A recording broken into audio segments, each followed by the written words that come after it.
სურსათის ფასებთან მიმართებაში მთავარი პრობლემა არა გადაჭარბებული მოგებები, არამედ არაეფექტური საოპერაციო ხარჯებია. ასეთია პარლამენტის ფასების კომისიის მიერ FMCG ბაზართან დაკავშირებით მომზადებული დასკვნის ერთ-ერთი მთავარი მიგნება. კომისიის თავმჯდომარე შოთა ბერეკაშვილი ამბობს, რომ აგრესიულმა და სწრაფმა ჩარევამ შესაძლოა სექტორში სისტემური რისკები და ფასების შოკური ზრდა გამოიწვიოს.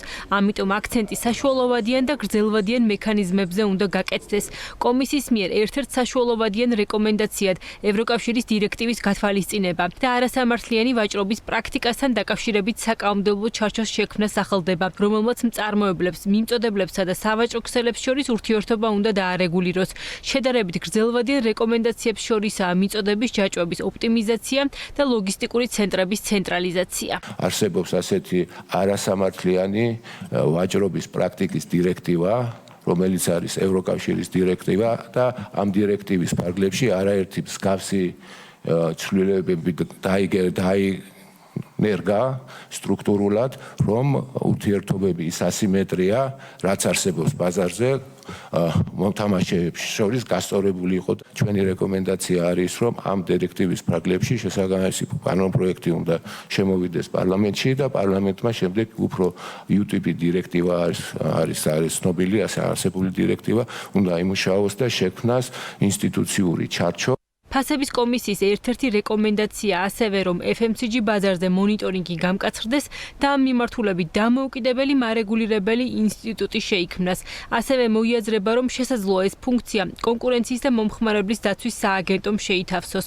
როგორც სააგენტოს ხელმძღვანელი ირაკლი ლექვინაძე აცხადებს, თუ კი ეს მანდატი მათ უწყებას დაეკისრება, ისინი მზად არიან ეს ფუნქცია ჯეროვნად დაღასრულონ. რეკომენდაციების საფუძველზე იქნება მთავრობის მიერ რიგი გადაწყვეტილებები მიღებული, თუ იქნება სამართლიანი ვაჭრობის შესახებ აღნიშნული დირექტივა, ქართულ სპეციფიკაზე ორიენტირებული და ის მთავარი საკითხები, რომელსაც უნდა უზრუნველყოს, იგივე ფინანსური დისციპლინის თუ სხვა ტიპის ურთიერთობების გარკვეულ სტანდარტიზაცია და ჩარჩოში მოქცევა და აღნიშნული ფუნქციის აღსრულება დაეკისრება კონკურენციისა და მომხმარებლის დაცვის სააგენტოს, ჩვენ უნებრივია გამოვთქვათ მზაობას აღნიშნული მიმართულების აღსრულება ეფექტურად უზრუნველყოთ. აღსანიშნავია, რომ ევროკავშირის დირექტივის გათვალისწინება და არასამართლიანი ვაჭრობის პრაქტიკასთან დაკავშირებით საკანონმდებლო ჩარჩოს შექმნის ინიციატივა ქართულ ოცნებას 2023 წელსაც ჰქონდა, თუმცა მაშინ პროცესი ბოლომდე ვერ მივიდა. როგორც უკვე დღეს ფასების კომისიის თავმჯდომარე აცხადებს, იგეგმება, რომ დარეგულირდეს როგორც გადახდის ვადები, ასევე ქსელების მიერ დაწესებულ გადასახადებში მეტი გამჭვირვალობა და სიცხადე შევიდეს. დისტრიბუტორთა ბიზნეს ასოციაციაში ამბობენ, რომ მნიშვნელოვანია ეს პროცესი ამჯერად მაინც მივიდეს ბოლომდე და შესაბამისი ევროდირექტივა საქართველოს რეალობას მოერგოს. რიტეილ სექტორის ექსპერტების ნაწილი კი ამბობს, რომ ფასების შესამცირებლად მთავარი გზა მიწოდების ჯაჭვების ოპტიმიზაციაა. მნიშვნელოვანია სწორი იმპლემენტაცია, თუ გვინდა რომ რაიმე კუთხით დადებითი როლი და შედეგი ითამაშოს, გამომდინარე იქიდან, რომ თუ ჩვენ საუბრობთ მხოლოდ ორ კომპონენტზე, გადახდის ვადასა და ნაშთებდა წყლომასთან დაკავშირებით, მხოლოდ ეს ორი კომპონენტი ვერ იქნება საკმარისი, მიუხედავად იმისა, რომ ძალიან კარგი არის და ეს მნიშვნელოვანი საკითხია, მათ შორის რომელიც რეკომენდაციაში არის გაწერილი.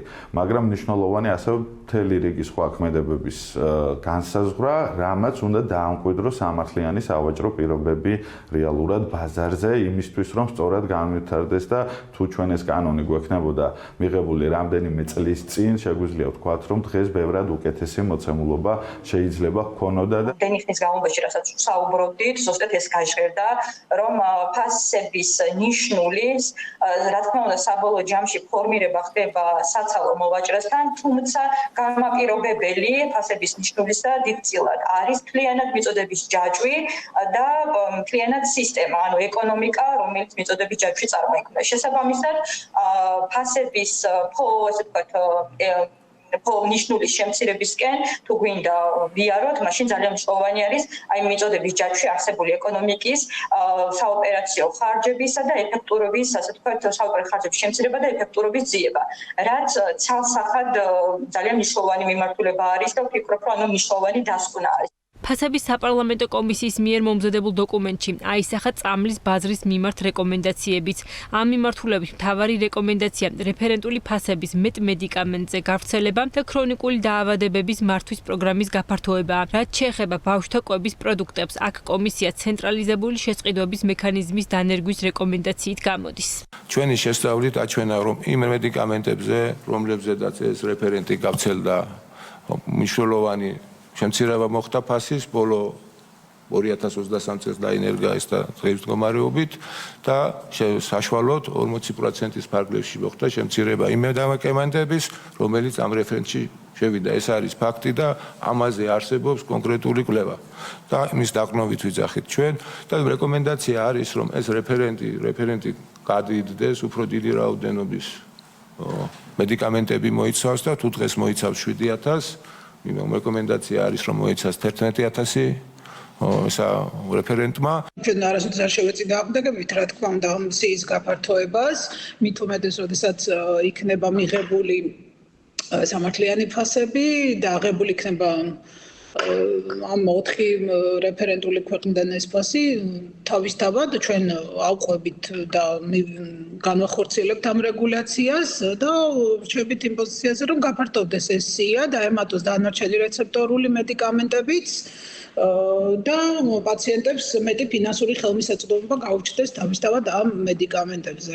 აღსანიშნავი, რომ შემაჯამებელს ხდომაზე კომისიამ პროდუქციის ფასებთან დაკავშირებით მომზადებული დასკვნის პროექტს მხარი 8/6-ის წინააღმდეგ დაუჭირა. კომისიის წევრების ნაწილი მიიჩნევს, რომ წარმოდგენილი დასკვნის რეკომენდაციების შესრულება რეალურ შედეგს და ბაზარზე ფასების შემცირებას ვერ მოიტანს. მე მესმის, რომ ჯგუფი იყო, ყავდათ დასმული, მუშაობდით იშრომეთ 107 გვერდიანი დოკუმენტი შექმნით, მაგრამ ეს არ არის ის, რაც რეალურად საქართველოში ფასებს გააიაფებს. თქვენ თუ გჯერათ, რომ ეს დოკუმენტი, ამ დოკუმენტის რეალიზების შემდეგ საქართველოში სამოხმარებლო ბაზარზე ფასები გაიაფთება, მე მაგალითად მაგის არ მჯერა რა.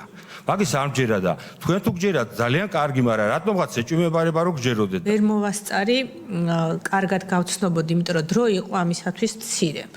აბსოლუტურად, იმიტომ რომ თქვენ რაც ახსენეთ ეს მიდგომები ზოგადად რა თქმა უნდა ვეთანხმები, თუმცა კარგი იქნებოდა დასკვნაში მეტი კონკრეტიკა ჩაგვეწერა, მაგრამ მაგალითად მე აბსოლუტურად არ ვეთანხმები კერძო ეტიკეტის დანერგვის პრაქტიკას საქართველოში, იმიტომ რომ ეს კიდევ ერთი ნაბიჯია გარკვეულ ქსელებს მივანიჭოთ გაზრდილი საბაზრო ძალაუფლება და საბოლოო ჯამში ეს ისევ მიგვიყვანს მონოპოლისტურ მათ მდგომარეობამდე და ეს არანაირად არ არის მცირე და საშუალო ბიზნესის ხელშეწყობა. ფასების კომისიის დასკვნაში მოცემულია რეკომენდაციები საწვავის ბაზართან დაკავშირებითაც და აღნიშნულია, რომ საწვავის სექტორის მთავარი სტრუქტურული გამოწვევა მიწოდების წყაროების შეზღუდული დივერსიფიკაცია. რეკომენდაციებს შორის კი სახელდება იმპორტის წყაროების დივერსიფიკაცია, ლოგისტიკური ჯაჭვის ოპტიმიზაცია, ასევე თვითმომსახურების ეტაპობრივი დანერგვა. პროდუქციის ფასებთან დაკავშირებით მომზადებული 104 გვერდიანი დასკვნა. ახლა ჯერ პარლამენტის ბიუროზე გავა კენჭისყრაზე, შემდეგ კი აღმასრულებელ ხელისუფლებას დეტალური დამუშავებისთვის და შესაბამისი საკანონმდებლო წიაღდებების მომზადებისთვის გადაეგზავნება.